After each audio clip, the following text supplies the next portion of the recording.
Évangile de Luc, chapitre 11.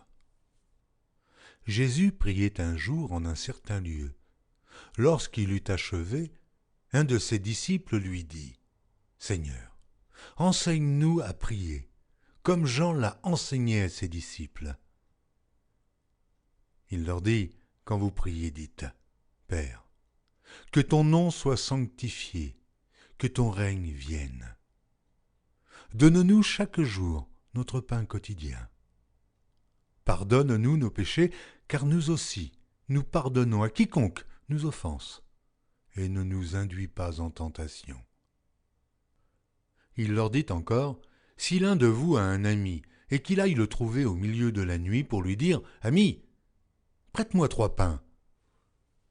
Car un de mes amis est arrivé de voyage chez moi, et je n'ai rien à lui offrir. Et si de l'intérieur de sa maison cet ami lui répond : Ne m'importune pas, la porte est déjà fermée, mes enfants et moi sommes au lit, je ne puis me lever pour te donner des pains. Je vous le dis, même s'il ne se levait pas pour les lui donner parce que c'est son ami, il se lèverait à cause de son importunité et lui donnerait tout ce dont il a besoin. Et moi je vous dis, demandez, et l'on vous donnera. Cherchez, et vous trouverez. Frappez, et l'on vous ouvrira. Car quiconque demande reçoit. Celui qui cherche trouve, et l'on ouvre à celui qui frappe. Quel est parmi vous le père qui donnera une pierre à son fils, s'il lui demande du pain ? Ou, s'il demande un poisson, lui donnera-t-il un serpent au lieu d'un poisson ? Ou s'il demande un œuf, lui donnera-t-il un scorpion ? Si donc, méchants comme vous l'êtes, vous savez donner de bonnes choses à vos enfants, à combien plus forte raison le Père Céleste donnera-t-il le Saint-Esprit à ceux qui le lui demandent ? Jésus chassa un démon qui était muet. Lorsque le démon fut sorti, le muet parla, et la foule fut dans l'admiration. Mais quelques-uns dirent : C'est par Béelzébul, le prince des démons, qu'il chasse les démons. Et d'autres, pour l'éprouver, lui demandèrent un signe venant du ciel. Comme Jésus connaissait leurs pensées, il leur dit : « Tout royaume divisé contre lui-même est dévasté, et une maison s'écroule sur une autre. Si donc Satan est divisé contre lui-même, comment son royaume subsistera-t-il, puisque vous dites que je chasse les démons par Béelzébul ? Et si moi je chasse les démons par Béelzébul, vos fils, par qui les chassent-ils ? C'est pourquoi ils seront eux-mêmes vos juges. Mais si c'est par le doigt de Dieu que je chasse les démons, le royaume de Dieu est donc venu vers vous. Lorsqu'un homme fort et bien armé garde sa maison, ce qu'il possède est en sûreté. Mais si un plus fort que lui survient et le dompte, il lui enlève toutes les armes dans lesquelles il se confiait, et il distribue ses dépouilles. Celui qui n'est pas avec moi est contre moi, et celui qui n'assemble pas avec moi disperse.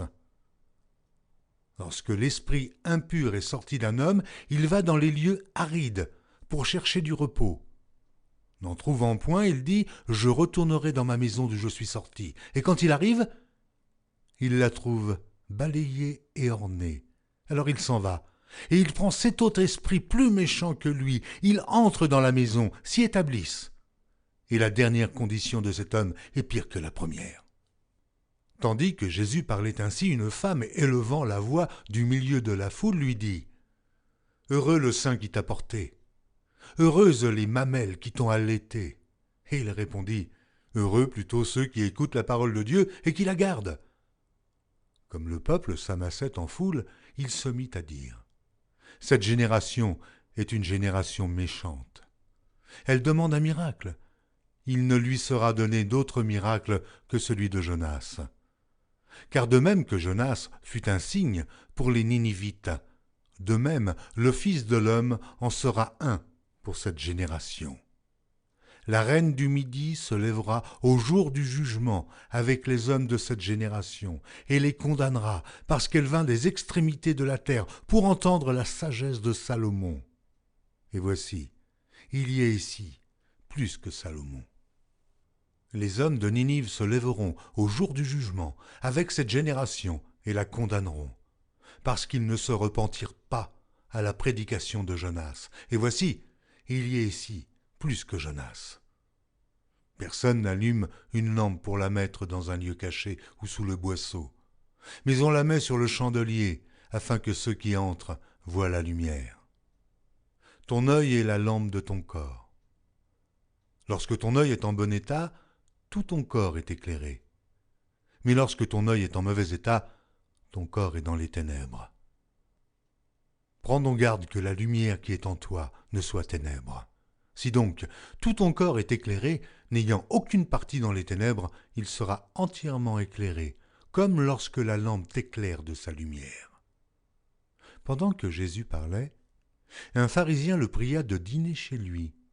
Il entra et se mit à table. Le pharisien vit avec étonnement qu'il ne s'était pas lavé avant le repas. Mais le Seigneur lui dit, « Vous, pharisiens, vous nettoyez le dehors de la coupe et du plat, et à l'intérieur, vous êtes pleins de rapine et de méchanceté. Insensé. Celui qui a fait le dehors n'a-t-il pas fait aussi le dedans? Donnez plutôt en aumône ce qui est dedans, et voici, toutes choses seront pures pour vous. Mais malheur à vous, pharisiens, parce que vous payez la dîme de la menthe, de la rue et de toutes les herbes, et que vous négligez la justice et l'amour de Dieu. C'est là ce qu'il fallait pratiquer, sans omettre les autres choses. Malheur à vous, pharisiens, parce que vous aimez les premiers sièges dans les synagogues et les salutations dans les places publiques.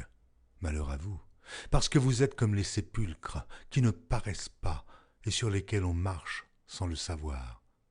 Un des docteurs de la loi prit la parole et lui dit, « Maître, en parlant de la sorte, c'est aussi nous que tu outrages. » Jésus répondit, « Malheur à vous aussi, docteurs de la loi, parce que vous chargez les hommes de fardeaux difficiles à porter, et que vous ne touchez pas vous-même de l'un de vos doigts.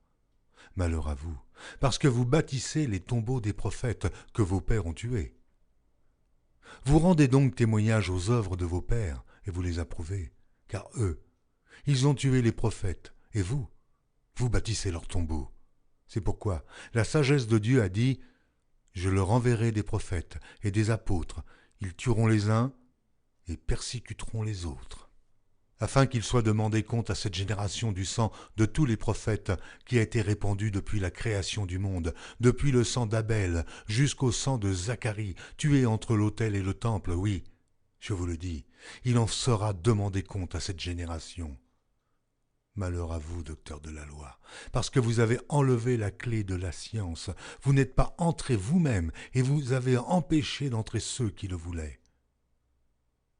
Quand il fut sorti de là, les scribes et les pharisiens commencèrent à le presser violemment et à le faire parler sur beaucoup de choses, lui tendant des pièges pour surprendre quelques paroles sorties de sa bouche.